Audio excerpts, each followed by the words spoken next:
Ada orang yang bertanya, saya dengar ceramah Ustadz, katanya kalau kita beramal tidak tahu dalilnya, tidak sah dan harus diulang. Ditembak, kamu dulu disunat nggak? Iya. Tahu dalil disunat? Nggak. Berarti kamu dulu itu tidak sah sunatnya. Sunat lagi, sunat lagi. Kamu sunatnya tidak sah. Kamu disunat, kamu tidak tahu dalilnya. Kamu sunat lagi. Kita nggak boleh ikut apa yang kita nggak tahu. Nggak boleh kita ikut-ikutan kepada orang kalau kita nggak punya dalil. Nggak boleh dalam Islam. Antum lihat dalilnya. Allah berfirman, "Wala taqfu ma laisa laka bihi ilmun." Jangan kamu ikut apa yang kamu tidak tahu. Jadi kita dalam beragama ini jangan ikut-ikutan. Atau yang ngomong itu syekh, yang ngomong itu ustadz, yang ngomong itu kiai, yang kita tanya apanya? Dalilnya mana? Allah melarang kita jangan kamu ikut apa yang kamu tidak tahu. Minta hujah, minta dalil. Orang ngomong begini, dalilnya mana? Ketika orang-orang Yahudi, ketika orang-orang Nasrani mengatakan kepada Nabi Muhammad SAW bahwa yang masuk sorga itu Yahudi dan Nasrani. Nabi tanya apa? Dalil. Qul, katakan kepada mereka, hatu burhanakum in kuntum shadiqin. Mana bukti kamu? Mana hujjah kamu? Mana dalil kamu? Jika kamu orang-orang yang jujur. Nggak bisa mereka keluarkan dalil. Nggak bisa mereka keluarkan hujjah. Maka agama ini agama dalil, agama hujjah. Ada nggak dalilnya? Dalam kita beragama, dalam kita mengamalkan, dalilnya ada nggak? Kalau nggak ada, jangan ikut. Siapapun dia, ustadz kayak syekh atau imam, bukan kata orang. Pendapat ustadz, pendapat guru, nggak bisa kita pegang. Yang kita pegang apa? Dalil. Kembalikan sekarang umat ini kepada dalil. Kembalikan umat kepada Quran. Kembalikan umat kepada sunnah. Bukan kepada pendapat kita. Assalamualaikum warahmatullahi wabarakatuh. Bismillahirrahmanirrahim. Alhamdulillahirrabbilalamin. Allahumma sholli ala sayyidina Muhammad wa ala alihi wa sahbihi ajmain, amma ba'du. Ustadz Jawas ini membawakan dua ayat yang jelas-jelas diperkosa untuk memaksakan orang menerima pemikirannya, yaitu semua manusia harus tahu dalil dalam agama. Ini luar biasa. Yang pertama, wala taqfu ma laisa laka bihi ilmun. Dari semua mufassir itu mayoritas mengatakan ay la taqul finnasi atau linnasi ma laisa laka bihi ilmun, ay ma la ta'lamu. Jangan kamu mengatakan sesuatu tentang orang lain di mana kamu tidak tahu. Jadi tidak tahu itu apa yang kamu ucapkan. Masuk kepada bab syahadah. Kamu bersaksi tentang seseorang padahal kamu tidak tahu apa yang dia lakukan. Itu maksudnya. Memang ada yang mengatakan wala tatabi ma laisa laka bihi ilmun. Jangan kamu mengikuti sesuatu yang kamu tidak tahu. Ingat, tidak tahu. Tapi oleh Ustaz Yazid ini, tidak tahu itu artinya tidak tahu dalilnya. Itu luar biasa merkosa itu. Luar biasa memperkosa ayat. Saya tidak mau bicara manfassarul Quran ya. Saya pakai bahasa saya saja. Perlu diketahui, dalam agama Islam itu tidak ada kewajiban mengetahui dalil. Tidak ada. Anda baca dalam kitabnya Imam Al-Ghazali, Al-Mustashfa itu. At-taklifu itu al-amalu bil hukmi. Yang diwajibkan itu adalah melaksanakan hukum, melaksanakan syariat. Sholat, kamu wajib sholat dengan benar. Bagaimana sholat dengan benar? Tahu syarat rukunnya, tahu apa yang membatalkannya. Tidak wajib tahu dalilnya. Tidak ada. Yang mewajibkan orang tahu dalilnya itu adalah sebagian kaum dari Qadariyah. Wa qala qaumun minal qadariyati annahu la budda an nadru fid dalili. Ini bukan aliran kita, tidak wajib, tidak ada. Bukan saya bilang tidak boleh. Tetapi kalau menarasikan semua orang wajib tahu dalilnya, persoalan hidup ini banyak sekali.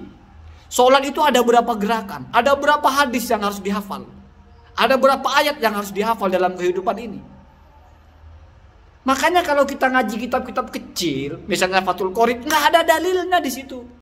Rukun wudhu atau fardunya wudhu ada 6, satu niat, nggak ada di situ disebut dalilnya apa, nggak ada. Kalau memang dalil itu wajib, tidak mungkin kitab-kitab fikih itu tidak menyertakan dalilnya. Anda baca perkataan Imam Al-Amadi, Anda baca perkataan Imam Husain Basri, tidak ada. Bahkan ijma para sahabat bahwa mengetahui dalil itu bukan kewajiban dalam syariat. Sehingga idza sa'alahum, ketika orang bertanya kepada mereka anis syariati atau anil hukmi, tentang syariat atau tentang hukum. Jadi ada sahabat yang mungkin ada permasalahan lalu menanyakan kepada sahabat yang ahli ilmu. Misalnya bertanya kepada Ibnu Umar, bertanya kepada Ibnu Abbas, bertanya kepada Abu Hurairah. Badara al-jawab. Mereka yang langsung menjawab yang ditanya. Wala yadhkuru ad-dalil. Tidak menyebutkan apa dalilnya. Jadi misalnya kita ketemu, satu orang bertemu dengan Abu Hurairah. Bagaimana saya wudhu begini ya Abu Hurairah? Abu Hurairah langsung menjawab begitu. Wudhu kamu sah atau sholat kamu tidak sah. Sholat kamu begini-begini. Tidak menyebutkan hadis nabinya begini, ayatnya begini, tidak ada. Maka menjadi ijma dalam kalangan sahabat bahwa mengetahui dalil bukan kewajiban. Dan tidak mungkin semua orang itu tahu dalilnya. Apalagi kalau sampai berpikir sangat naif bahwa kalau tidak tahu dalilnya tidak sah. Mayoritas ibadah kita tidak sah. Iya, saya berani mengatakan begitu. Memangnya kita hafal semua dalil dalam sholat itu? Takbiratul ihram apa dalilnya? Sujud apa dalilnya? Belum kalau dalilnya bukan satu hadis. Belum prosesnya hadis yang mana yang menjadi dalil. Maka kata Imam Ghazali, kalau mewajibkan semua orang tahu dalil, maka ini berarti mewajibkan seseorang ayyabluwa rotabata al-mujtahid. Berarti mewajibkan orang menjadi mujtahid. Wa hadza amrun mustahilun. Dan ini sesuatu yang mustahil. Kharijun min taqatin nas. Ini keluar dari kapasitas manusia, tidak mungkin. Dan kalau itu diwajibkan maka ada dua kerusakan. Salbun nasali, salbul harsi. Akan rusak keturunan. Kenapa orang tidak bisa reproduksi, tidak bisa menikah, sibuk belajar. Semuanya harus paham dalilnya. Sholat apa dalilnya, jual beli apa dalilnya, puasa apa dalilnya, ada suatu peristiwa apa dalilnya. Makanya dikasih konsep lah. Fas'alu ahlal dzikri in kuntum la ta'lamun. Kamu cukup tanya, saya begini bagaimana? Dijawab sudah. Maka sudah tepat kita itu berguru kepada kiai yang mengerti ilmu. Ketika kiai menjawab, oh kamu sholatnya tidak sah, cukup. Nggak ada dalilnya apa Pak Kiai? Sahabat dulu nggak begitu. Mungkin biar lebih maksimal pengetahuan kita, kira-kira ada hadisnya apa? Kira-kira ayatnya apa? Bagus. Tetapi kalau ini menjadi sesuatu yang disuarakan sebagai kewajiban, itu berarti aujaba mala aujabathu asy-syariah. Berarti mewajibkan sesuatu yang tidak diwajibkan syariat. Itu besar konsekuensinya. Itu berarti mewajibkan sesuatu yang tidak. Bahaya itu, bahaya sekali.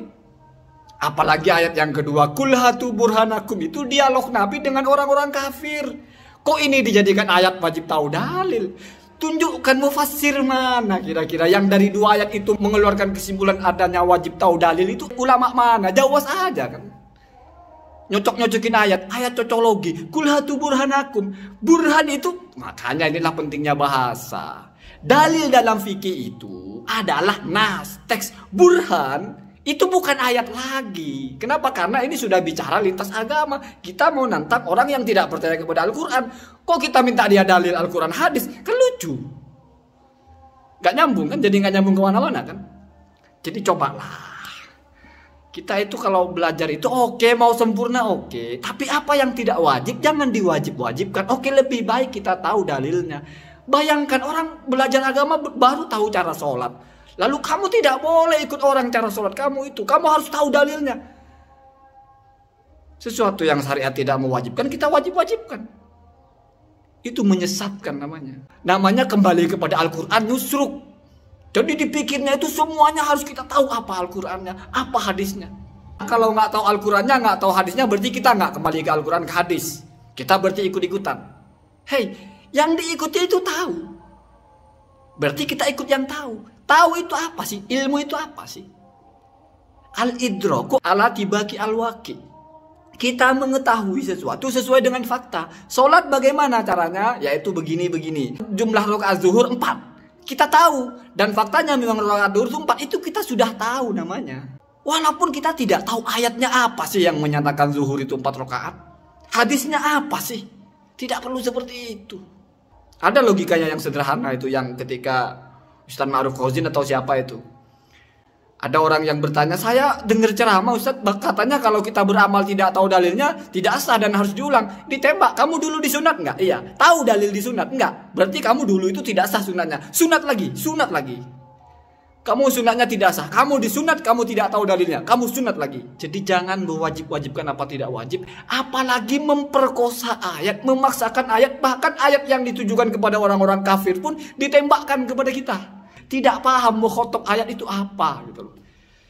Saya tidak mau baca kitabnya rumit. Tetapi itu sudah pengetahuan yang maklum sekali bahwa tidak ada kewajiban mengetahui dalil. Yang mengatakan wajib itu hanya segolongan dari Qadariyah. Dan Allah wa yakum ajmain. Assalamualaikum warahmatullahi wabarakatuh.